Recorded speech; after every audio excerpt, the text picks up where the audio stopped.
moving now to the actual pet sitting side of your business. It's Funky Bunch Pet Care. Is that correct? It is. Yeah. Yep. So Funky Bunch Pet Care. I love it. I saw on Facebook, because we're Facebook friends, I saw that you had expanded and you were really proud of this expansion into Springfield, Missouri. And then when I was preparing for this podcast episode, I just checked. I was like, okay, well, how far away? Where are they now? How far away? And I was like, their two pet service markets are 2.5 hours away from each other. I was like so surprised by that. And so I'm curious, like, what was the decision to go into that expansion, and how's it been going? So our long-term goal is to really have this business support our family and our lifestyle. And we live in a really small town. And that was not something that was going to be really possible. And so we knew that we were going to have to expand out and hire staff. And we are both, Collin's from the Springfield area, and we both went to the university there, Missouri State University. That's where we met. And his dad still lives in Springfield. And so we have a lot of ties to that area. We know they're super pet friendly, but not a lot of pet services are being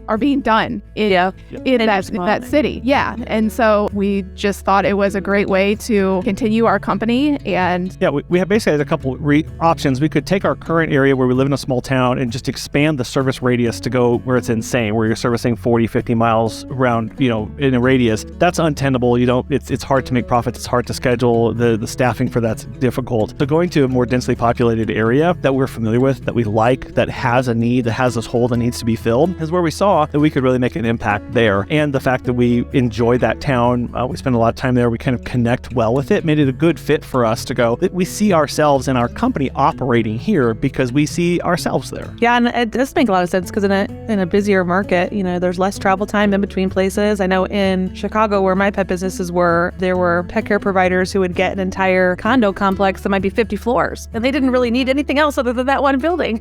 Yeah, and so that was another aspect of this too, of going, what do we want our business to actually look like? And it has definitely been a challenge to us as far as stretching what we thought we were possible of doing. Mm-hmm. And it has changed, and it's strengthened a lot of even how we're operating in our existing market, our little small town. It's made us better here and proven some concepts for us about what pet care is possible in both a rural setting and a more urban environment. Well, and I know we're going to talk about the podcast in a minute, but the podcast was really spurred us on. It really spurred us on in a lot of this decision making. We were talking to other pet sitters across the country, across the world, and how they operate their businesses. And we said, oh, well, we can go full time with this. We can make this a thing. We can hire employees, and this can really be our career. And so you've probably had to hire a lot more team to manage this new service area and working with team remotely. Can you share more about that? Yeah, that's been interesting.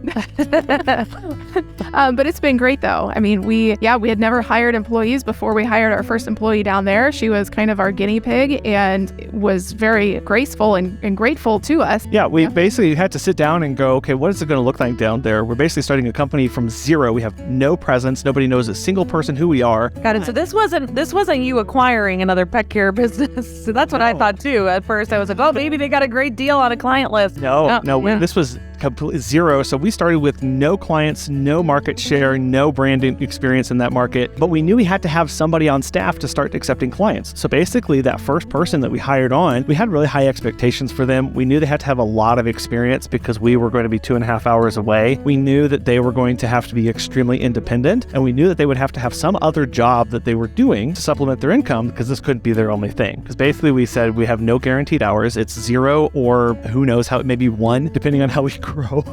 And somebody who was committed to doing boots on the ground work, a lot of marketing connections, community building for us in our stead while they were down there. And that has continued to grow and expand as we've brought on staff members, and as we have experienced staff members, now they can start helping the new members who come on. So it's kind of getting this little bit of a snowball effect that's allowed us to continue have a presence. But Megan and I take a little bit back every time we bring somebody on because we have more institutional knowledge in that area that we are not having to manage and oversee as directly as before. And I think all of that is going back to what you've said a little bit earlier about thinking about what the kind of life you wanted to have and how you wanted your business to support the life that you wanted. Can you talk more about how you committed to that vision for yourself and your family? Yeah, so a few months ago, we had some staffing issues I guess that's to put it nicely. No surprise there for is anybody. That's tired. Yeah. And so we have clients that we service every single day. There's a minimum of 5 visits there every single day. And so we said, well, we don't have staff to cover this right now. So Collin is going to be moving down there for X amount of time. And there were definitely, I think it was a total of 2 months that you had to move down there before we were able to finally hire, some great people that we now have. But it was tough. There were some weeks where we're like, is he ever going to come home? Is it just going to be me and the kids up here now? What did we do to ourselves, basically? Yeah. And I definitely didn't appreciate our business during those times of, I don't like my business right now because my business is making me do these things, right? Because of the commitments that we have, I now have to do this. It was I stayed at my dad's house for a while, but that gets old. So I would, stay at a friend's, or I was sleeping in our office a few nights just to make visits work, especially over like Thanksgiving, to make everything neat. And it really made me take a moment to actually sit and go, no, like this is good. This is making me realize that I'm here putting food on the table, and it's allowing our company to grow for future promises. Is really what that was. And it's really seeing that vision, the goals that we have for our business, and go, okay, well, this isn't super fun right now, but it is leading us down the path that we actually want to be. So we're going to have to make a little bit of sacrifices right now in order for that payoff in the end. That progress towards what you want, and then when you have those obstacles, shifting your perspective of kind of like, the glass is half full or the glass is half empty attitude. But when you can hold that vision so tight, then it is something you're working on, and that those problems of the staffing or having to maybe rethink about the process really is something that will have to be done for you to grow. Because if it's not documented yet, then it has to get documented. Or if you haven't figured, it does. We're going through that right now, working on me taking a maternity leave. This podcast will air while I'm on my maternity leave, but we've recorded it ahead of time. And in the prep for me to walk away from the business for a few months, there's things that have been coming up. And I was like, well, I always handle that. So who's going to handle that now? But I love that, you shared that, going back to your bigger vision for your family and the business, and knowing that the sacrifices right now will lead you to something bigger and better. So something bigger and better that you have done and stepped into fully is your own podcast, Pet Sitter Confessional. And you have more than 350 episodes. I was also surprised by that number. I feel like, I know that they've had a podcast for a while, but I was like, whoa, 350, that's amazing. We haven't even hit 75. Because again, we're batching this out, but it's not a competition. No, I know it. Well, no, I just am like, I'm really proud I did something once a week for a year. That was like really, I can't imagine how proud you guys must feel. Yeah, that's one of the biggest things with podcasting is, respecting your audience and committing to something, because there's a ton of people out there who get a couple episodes in and, no shame to them, but they just don't want to do it anymore. They realize that it's actually work.